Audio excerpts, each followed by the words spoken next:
How's it going, everybody? Man, it has been an interesting week, to say the very least. So, we'll talk about it tonight. I haven't posted any normal videos because it's just been wow, it's been crazy. But there is good stuff coming.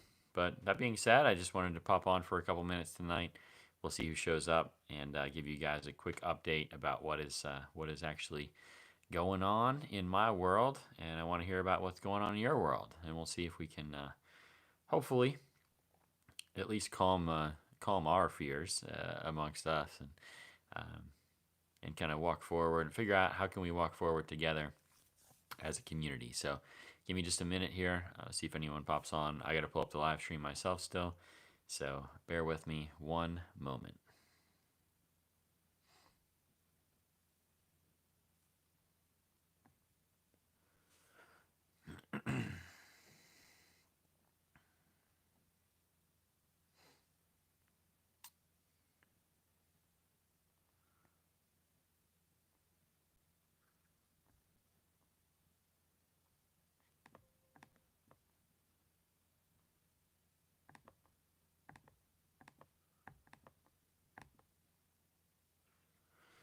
Okay, all right, I got it pulled up here. If you're here, let me know that you're here. I don't know if there's anyone here watching yet, but um, I don't know. I guess I just want to hear from you guys. Nobody on, or it's just two people on here so far. But I want to hear from you guys in the comments. What have you thought about this whole election process? I keep hearing more and more lawsuits happening, more and more investigations happening, more and more, you know, challenging of the results. And then you have the Biden camp basically just claiming victory and expecting that to just hold. And so you kind of have two camps that don't seem to be anywhere near each other, which I guess is nothing abnormal over the past few years of politics in the United States of America. But um, it's just really interesting to me. And so then you have here we are, every individual and the people of this channel that I think our biggest concern is locally, or at least my biggest concern is locally. How can we continue to improve the borough of Kittanning? And at the same time, then you have all this stuff happening, which is just like a massive distraction, which is the very last thing that we need more of. But there's a lot of good things still happening around, despite all of the craziness at the national level. I think at the local level, we have some really exciting things happening. We're in initial talks with one group that I'm in on two really big downtown Kittanning projects, continuing, um, basically expanding the revitalization that's already happened with Market Street, I think 4 years ago at this point. And then um, I'm supposed to close on a building tomorrow, which will be a very exciting project for me. Kind of a scary project at the same time, but very exciting nonetheless, and kind of the next step in what I hope is going to be my part to play in the revitalization of downtown Kittanning and unlocking another commercial space to hopefully get some businesses in there that will be able to um, expand on the good work that's already happened through places like Yamato and Two Short Gals and East BRA Coffee, and continue to build that downtown Kittanning tourist centric ecosystem. So we'll see if that happens. I'm not sure. Um, I'm taking obviously a risk in purchasing a building during a pandemic year, putting forth a good portion of the resources that I have as an individual. But that being said, I do believe that following God's leading in this whole thing, and we're praying that it's going to turn out in the way that I envision that it will. And so it's been crazy on top of crazy for me, my personal life and the channel, and then you have the national stuff, and it's been very, very difficult to make videos through this whole thing. But that being said, there is good stuff coming. On top of that, it's the beginning of November, so that means that we're going to do our survey. This will be our third year doing our survey of all the residential properties in Kittanning Borough.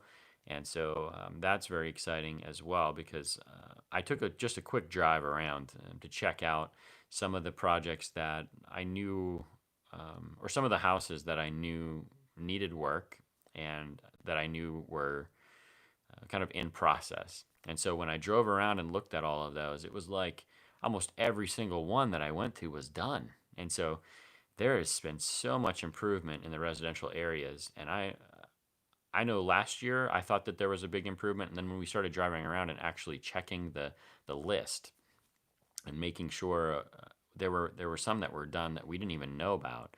And when we went and we were like, hey, that house wasn't like that. And then it was completely done.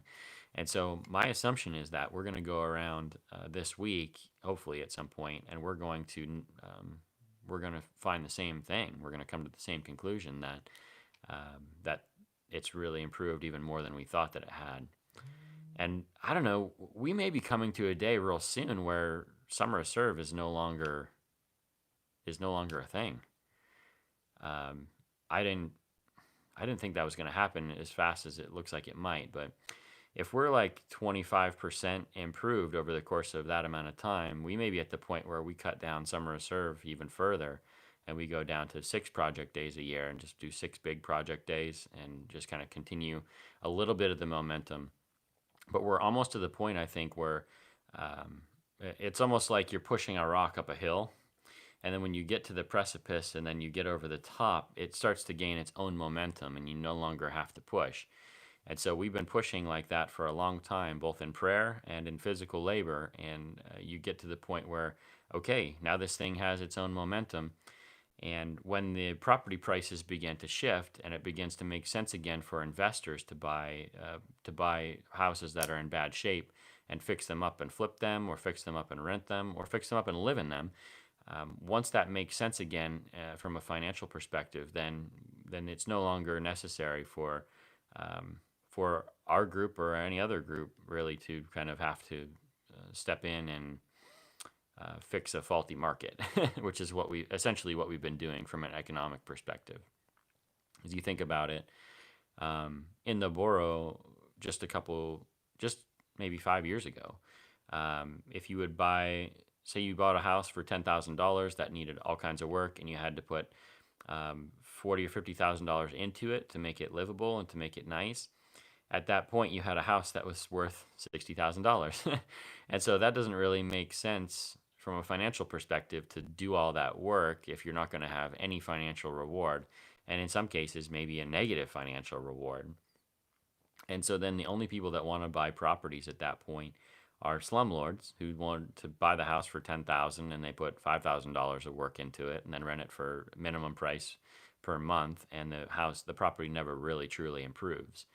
And so I think that we've been a part of shifting that market force, and now you're seeing houses, that would sell for 50,000. You can put 30 into them, and they're selling them for 120, and so there's a healthy profit margin there. And we're seeing that in many different areas of the borough that I hadn't seen before. Now there are some streets and some neighborhoods still where the property prices are probably more depressed than that.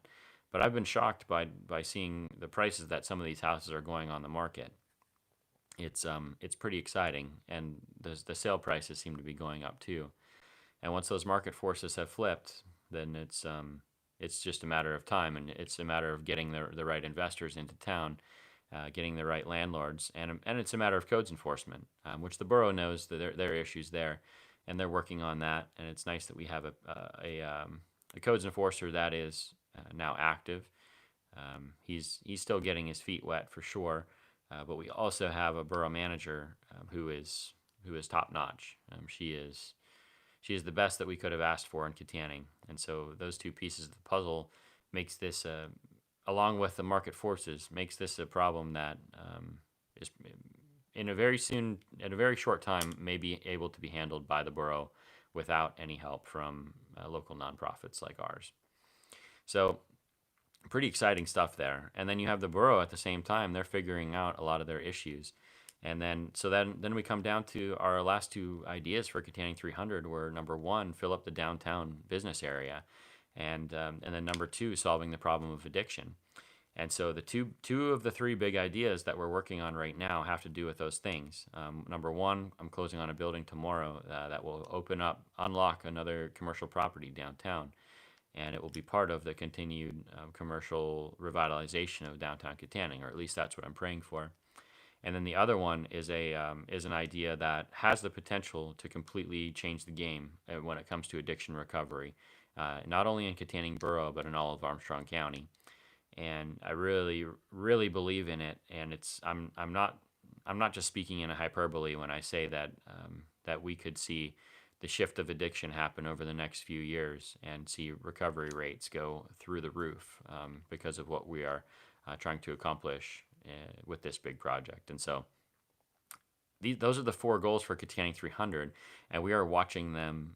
We are watching them be solved right in front of our very eyes. We revealed that almost 2 years ago today, and well, be in a couple months. It'll be like two full years since we did the revealed Kittanning 300 originally, and so we have basically at this point 7 more years. Yeah. Well, not quite. We're almost down to 6 years. 6 or 7 more years to really figure out these issues and continue to push forward on them. And it's really, a lot of times you set a big goal like that, and then you don't see the progress actually happening in solving the issues. But we're seeing it happen. We're watching it happen, and it's because of people like you that are out there actually, getting their hands dirty, jumping in the game, and actually making good things happen around. And so it's incredibly exciting. And so, despite all of the insanity that we're seeing in the world around us, there are some good things happening, especially locally. I'm so greatly encouraged that oftentimes I forget about the pandemic sometimes for days on end because I just am so laser focused on these other things. And same thing with the election. Well, I guess there's not a lot of ways to get away from that if you pay attention to any kind of news at all. But at the same time, it's not at the forefront of my mind because these other projects are. And so, just invite you to just stay connected. I know I said that last week as well, and then I didn't get a lot done, but I know that the things are going to start moving this week where I'll be able to have some free time to edit and to actually pump out some of this content and get some of these ideas out of my head and into video form and allow you guys the opportunity to partner with it and to continue this journey, not by myself, but this journey that we're on together. I've never wanted this to be about me, and so I've always wanted this to be about Kittanning. I think of the main character in the vlog, so to speak, is I want it to be Kittanning Borough, and myself and my family and all the volunteers. We are just playing our small part to do what we believe that God is calling us to do in our area. So Swan's the only one commenting, which that's cool. She says, she says, to answer your question, yes, craziest week ever. And then Swan says, well, I was looking for some good news somewhere. It sounds like I came to the right place. Yeah, absolutely, 100%. And, I don't know how this election is going to turn out. I really don't. I'm not, I guess I'm not sold on the fact that that Biden is in the clear entirely. I'm hearing way too many things that don't sound like conspiracy theories when it comes to like voter fraud and that kind of stuff. It's just a matter of how big is it and can they actually uncover it and provide proof. I don't want to sound like a conspiracy theorist in that way, but all I'm saying is like I'm not ready to proclaim anybody as president. I'll obviously we're going to survive either way, and we're going to do just fine either way. I just think it's just such a crazy time, and there's been so many weird turns in this year that I am very skeptical when it comes to anything being concrete, especially when it comes to the federal government at this point in time. And so I'm just going to hold off on any kind of celebration or mourning or whatever it might be And I'm just going to be laser focused on what can we do in Kittanning tomorrow that will make it a better place to live. And I would suggest if you're looking for some kind of respite from the insanity that is 2020, I would suggest that you do the same. Give your neighbor a call, see if you can find out what their favorite kind of cookies are and bake some cookies, or find out how you can bless someone around you, or find a local nonprofit that's looking for volunteers and go and get connected. And let's just pour all of this energy that we have, this pent up energy from not being able to do the things that we want to do for all year, all of this pent up spiritual energy that we have, we're pouring into places that we probably shouldn't, and let's spend it on showing God's glory wherever we go. So, anyways, that's 15 minutes. I've been babbling on at this point. I'm going to jump off of here. I am completely exhausted. I've done 2 weddings and a funeral and preached 2 times in the last week, along with all of the other stuff. And so I'm ready to just kind of turn off my brain and enjoy the rest of my night. But tomorrow's another day, and we'll be back at it. And I pray that you'll be connected with it as well. So God bless you guys. Hope you have a wonderful evening, and I will see you next Sunday, 9 o'clock.